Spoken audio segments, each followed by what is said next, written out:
right. If America were to become monarchist and Catholic, what royal family would we adopt? Would we make our own or simply take in an old aristocratic family like the Habsburgs? And don't just say, read my book, Star-Spangled Crown, available at tumblrhouse.com.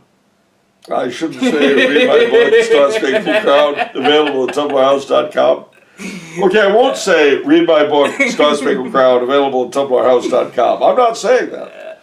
No, well, firstly, remember that most Christian monarchies, most Catholic monarchies were established by particular dynasties. It didn't go the other way around. Okay. So, you know, these countries were the creation of their kings. Their kings were not the creation of the country. And that's something you should bear in mind.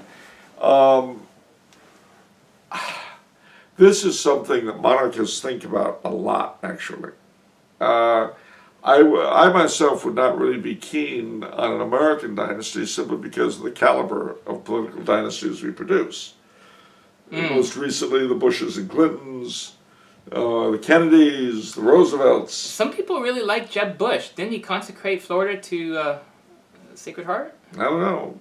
If he did, I'm all for him. But, you know, I'm just not a big fan of our American political dynasties. I'm just not. And so if you look at the Europeans, well, you would need folk that had a real connection to this country. I mean, the most obvious in the running would be the Windsors, simply because they're there, and they descend from George III, who was our last de facto king. And of course, they rule Canada, or reign over it anyway. So the easiest, simplest way, of course, would simply be to make the United States another Commonwealth realm. Dump the president, replace him with a governor general. So that'd be one way to do it. The Habsburgs, of course, in their Spanish branch, presided over the initial settling of the Americas, full stop. You know, Ferdinand and Isabella were progenitors of the Spanish Habsburgs. Well, they weren't Habsburg. Charles V, the greatest Habsburg who ever lived, was the presider over the conquests of Mexico and Peru. And his son, Philip II, was king of Spain when the first European settlement in the United States was started in St. Augustine, Florida. So they'd have a claim. The French Bourbons are a possibility, since, you know, in terms of territory, they settled, or owned rather, claimed the largest chunk of the central of the United States, the Mississippi and St. Lawrence valleys and the Great Lakes and all that. And then, of course, the Spanish Bourbons ruled the Southwest. Carlos III founded California, and above all, Los Angeles. So there's a lot of people you could talk about. In my book, I use a fictionalized version of a future Prince of Liechtenstein. I call him the Grand Duke of Lichtenberg, but it's Liechtenstein. The reason being that on his father's side, he's a descendant of both Carlos III of Spain, founder of California, LA, etc., and Louis XIV of France. But on his mother's side, he is the inheritor of the claims of the Stuarts to England, Scotland, Ireland, and their colonies in the Atlantic. So I think that probably if I were a betting man, a wagering man, and we're going to really start advocating for monarchism tomorrow, I would say the best candidate would be Josef Wenzel of Liechtenstein. But he's a little boy, so we've got years to grow up. Okay, we've got a while. Well, we've got a while. Yeah. Maybe we should produce a country worthy of being a Catholic monarchy first. Ooh. Because that's the thing, ladies and gentlemen. If we were simply to impose a monarchy through some weird method, without a change in the people's faith, the people's religion, it would be like putting in the Ren Fair or King Ezekiel in The Walking Dead. Well, wait a minute. Wait, hold up there. You seem to suggest in Star-Spangled Crown that it was a top-down conversion process, not a bottom-up thing. It sure was. And in Star-Spangled Crown, what I was trying to do was to illustrate how monarchy works in the different elements of society. But in real life, I don't think it could work that way. At Oh. least not easily. Okay. The only, I mean, what made it a little more plausible is that the people were desperate. Okay. You know, it's basically you take what this guy gives you or you starve, or your neighbor shoots you. You know, your call. Wow. But Okay. in real life, it's hardly likely that things would go quite in that direction. What would be much likelier if things got as bad as I described is that the country would just break out. You always said though that the people become the religion of their bosses. Though. Well, that is also true, and that's why the way it worked out is that eventually Catholicism, because of the king and because of the way things worked out, Catholicism was well on its way to being the majority religion. It wasn't actually there yet, if you notice in the book. Yeah. Okay. I thought it was like 50% or something. About that, it's certainly more than it is now. Yeah. But it wasn't the overwhelming majority yet. Oh. Okay. It was like 90%. Wow. Okay. And you remember, for instance, the every state that wanted to could have its own state religion. Oh yes. And the first one to take advantage of that, the implication is that others did, but I don't say what the others Utah. were. It's Utah. Yeah. And then I have in this system, ladies and gentlemen, the governor is appointed by the king, not elected. So having had Utah take advantage of the change in the Constitution to establish the Mormon Church, I then add, as of now, no Mormon has ever been appointed governor. And that, of course, you see, is sort of the check and balance. Yeah. The reason being that it keeps the Constitution intact, and the notion is that a non-Mormon governor would be a better supervisor of non-Mormon civil rights in Utah than a Mormon governor would be. Where did you draw from? Did you draw from history for that one? Did you draw from historical example for that one? Well, yeah, you mean for the governors and they're being appointed? For putting a different governor, a governor that's different religion from the people. Absolutely. Purposefully. Oh. Absolutely. And again, it varied. Remember that when you're dealing with the history of monarchy, certainly Catholic monarchy, you're dealing with a huge range of past examples. So, very often, if you've got an area that's inhabited by contentious peoples, by several of them, Yeah. you want to put in somebody who doesn't belong to any of them. In Utah, although they have, the Mormons are, I think, like 60 or 70%, they would probably have the numbers to impose a state church. But there are a lot of Gentiles there. Mm-hmm. And it was my supposition that if you had a Mormon governor, you'd have two problems. One is the possibility of oppression of the non-Mormons. The other is disaffection of the non-Mormons. Thinking, we got everything. Yeah. It's sort of like mutatis mutandis. If you go to Salt Lake City, you'll see that the Catholic Cathedral in Salt Lake City is huge, and it's gorgeous. Now you ask, why is that? It's because every non-Mormon in Utah at the time contributed to it. Not just Catholics, but Lutherans and Presbyterians and Episcopalians and Baptists, everybody, because they wanted to build something that wasn't Mormon. That was good enough? That was the uniting principle? That was the uniting principle. We want to build something that says, this ain't Mormon, it's not all yours, we Gentiles are here too. I mean, Jews gave money to it, Buddhists. Wow. It is the most astonishing thing, and This thing must be gorgeous. It is. It is breathtaking. And, you look at, well, where did this come from? Why? How they? Because every non-Mormon in Salt Lake kicked in the money, Wow. And so when I was thinking about this, I think, well, okay, which of the states would be like this to do this first? Well, Utah, they'd be all at it like a shot. Yeah. But you wouldn't want to appoint a Mormon governor for those two reasons. One is to protect the interests of the minorities, but also to keep the minority from growing restive. Because a Mormon governor appointed by the king would immediately cut them off in their own eyes from the monarchy. Right. Whereas, in this the way I did it, the notion is that the Mormon Church, on the one hand, and their followers would feel warm toward the monarchy because it permitted their established position. Mm-hmm.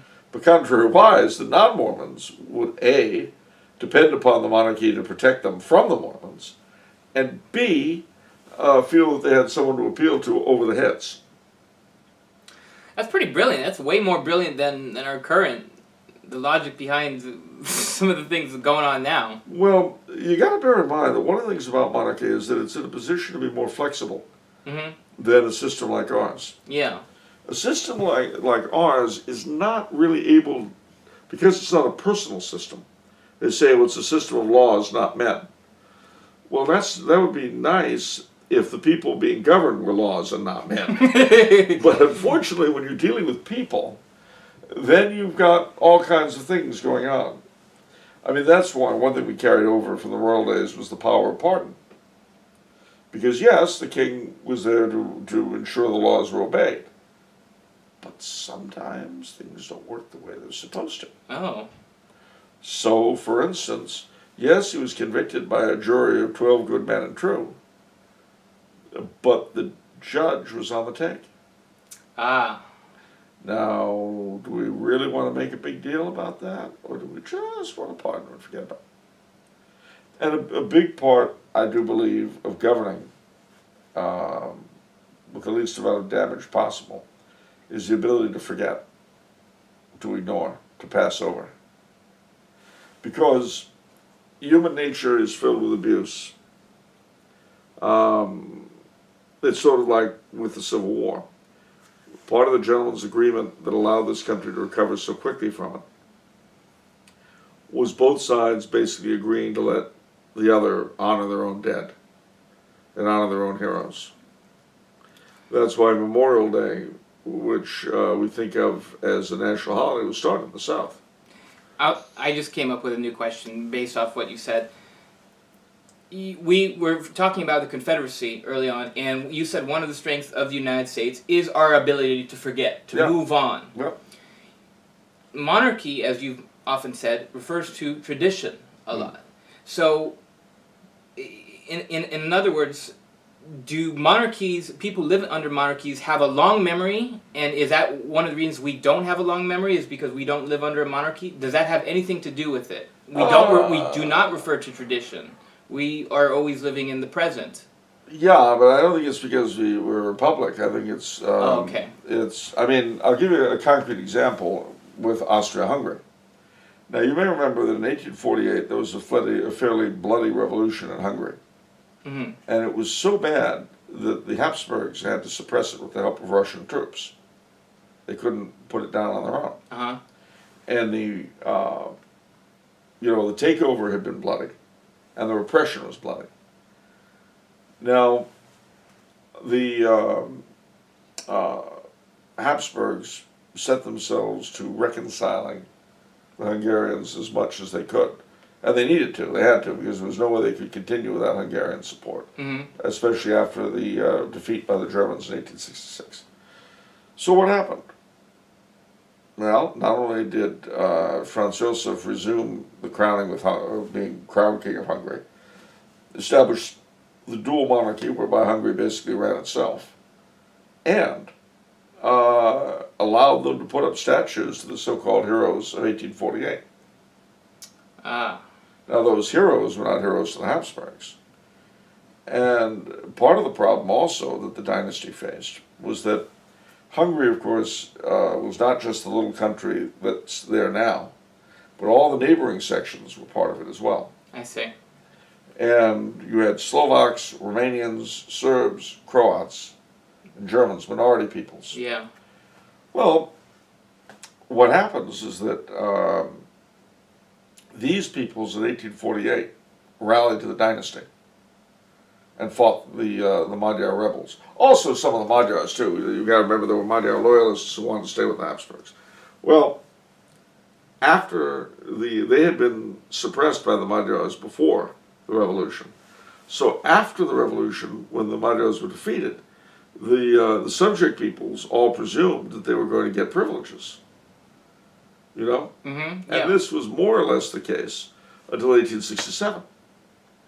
But now Franz Josef is in a bad way. He needs Hungarian support. So what does he do? He basically puts the Hungarians on top in Hungary. And so they begin the Liberal Party in power because they're nationalists. Remember what I said earlier about the difference between patriotism and nationalism? Yeah. A Hungarian patriot would have loved all those people simply because they happened to be in Hungary. Ah, But the Hungarian liberals, who were very advanced, were nationalists. I see. And nationalism was considered very modern, you see. The old idea was personal loyalty to the monarch. Yeah, this guy doesn't speak the same language I do, but we both owe allegiance to the same king. Well, that was all old-fashioned, you know. The modern way was the nation, the nationality. Yeah.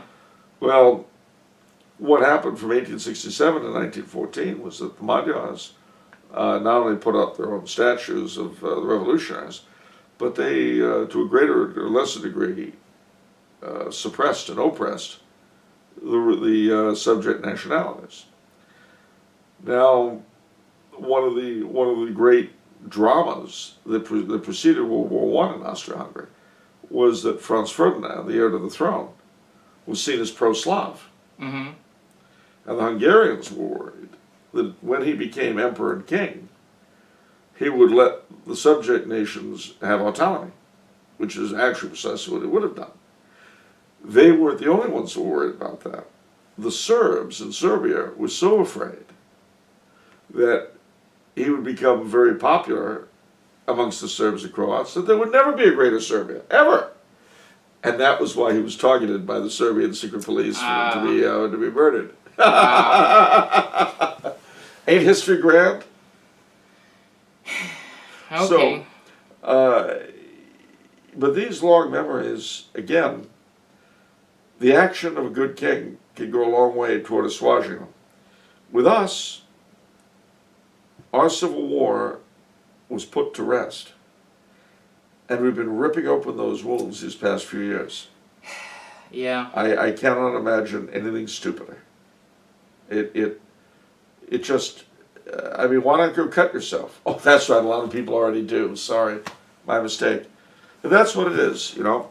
Well, in absence, to me, well, no, I'm not going to get into it. We're not going to go into that. No, we could. It's so tempting. So tempting. Well, maybe next time we'll do the stars and bars. One thing I would say, though, ladies and gentlemen, for my black and American Indian and Asian friends, whatever your ethnicity, rather than getting upset at the statues that other people have built, build your own. Ooh. You all have heroes. Heroes that probably the rest of us would do well to hear about. You see. Build them. Build them. Educate the rest of us about the people who made you great. And you'll make us all greater.